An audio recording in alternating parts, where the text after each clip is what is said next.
എല്ലാവർക്കും മമ്മൂസ് ട്രാവലോഗിലേക്ക് ഒരിക്കൽ കൂടി സ്വാഗതം. ഞാൻ കുറച്ച് നാളായി നിങ്ങൾക്ക് മുമ്പിൽ ഇങ്ങനെ ഒരു വീഡിയോയുമായി എത്തിയിട്ട് കുറച്ച് തിരക്കിലായിരുന്നു, അതുകൊണ്ടാണ്. അപ്പോൾ ഞാനിന്ന് പറയാൻ പോകുന്നത്, ഇപ്പോൾ കഴിഞ്ഞല്ലേ ഉള്ളൂ നമ്മുടെ കൊടുങ്ങല്ലൂർ ഭരണി.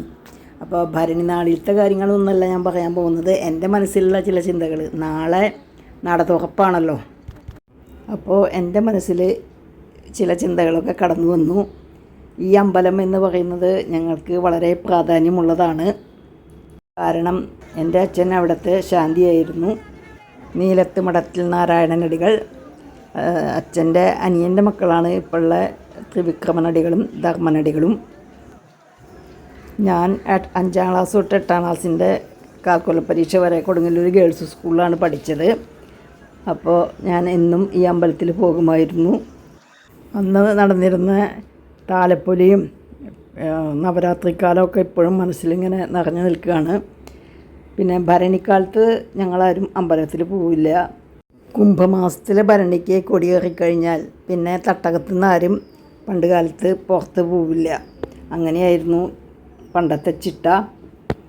അങ്ങനെ കുറേ ചിട്ടകളൊക്കെ ഉണ്ടായിരുന്നു പണ്ട്. ഇപ്പം അതൊന്നും ഇല്ലാതെ തോന്നുന്നു. ഇപ്പം എന്താ വെച്ചാൽ എല്ലാവർക്കും വരാനും പോകാനൊന്നും സമയം നോക്കലൊന്നും ഇല്ലല്ലോ, അതിന് സൗകര്യമില്ലല്ലോ. അതുകൊണ്ട് ഇപ്പോൾ ആ ചിട്ടകളൊന്നുമില്ല.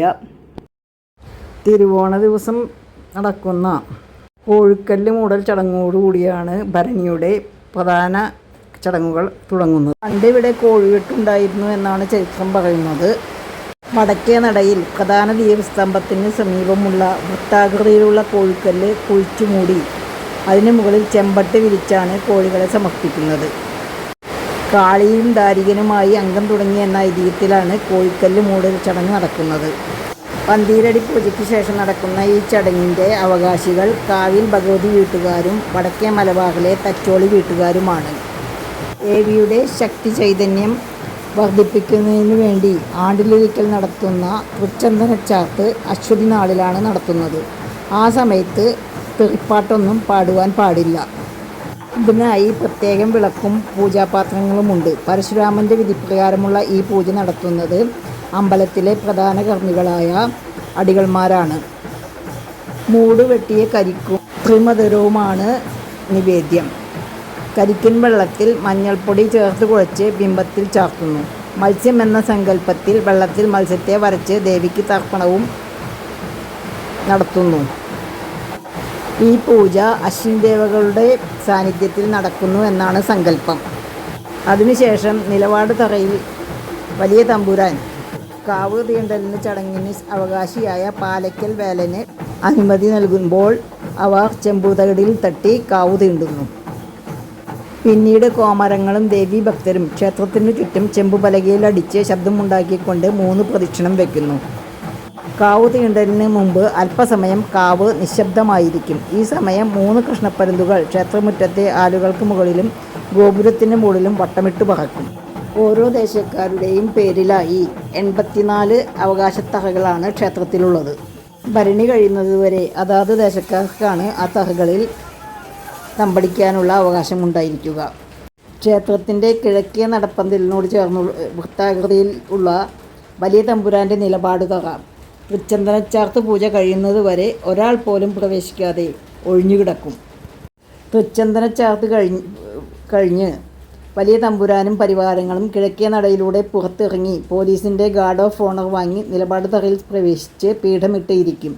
തുടർന്നാണ് തമ്പുരാൻ കാവ് തീണ്ടാൻ അനുമതി നൽകുന്നതിൻ്റെ സൂചനയായി കോയ്മ ചെമ്പട്ട് കുട ഉയർത്തി കാണിക്കുക.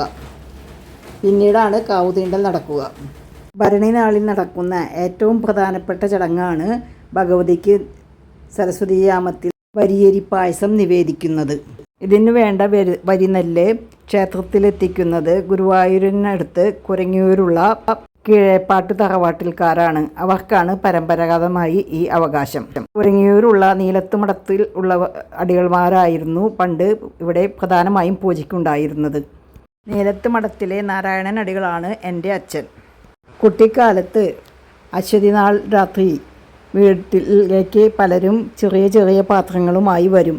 നാളെ രാവിലെ സ്വാമി വരിയരി പായസം കൊണ്ടുവരുമ്പോൾ ഞങ്ങൾക്കും ഒരു തരി തരണം എന്ന് പറഞ്ഞുകൊണ്ട് വരിയരി പായസവും തൃച്ചന്ദനപ്പൊടിയും വാങ്ങുവാൻ വേണ്ടി ധാരാളം അടുത്ത വീടുകളിലുള്ള ആളുകൾ നമ്മുടെ വീട്ടിൽ വന്നിരുന്നത് എനിക്കിപ്പോഴും നല്ല ഓർമ്മയുണ്ട്.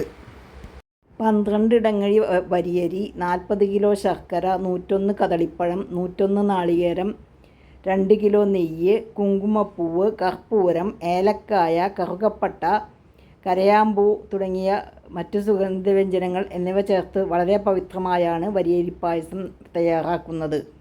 ദാരികവധം കഴിഞ്ഞെത്തിയ ഭഗവതി മുറിവുകൾക്ക് ചികിത്സ നടത്തി വിശ്രമിച്ച ശേഷം ആദ്യമായി കഴിക്കുന്ന ആഹാരമാണ് വരിയരി പായസം എന്നാണ് വിശ്വാസം.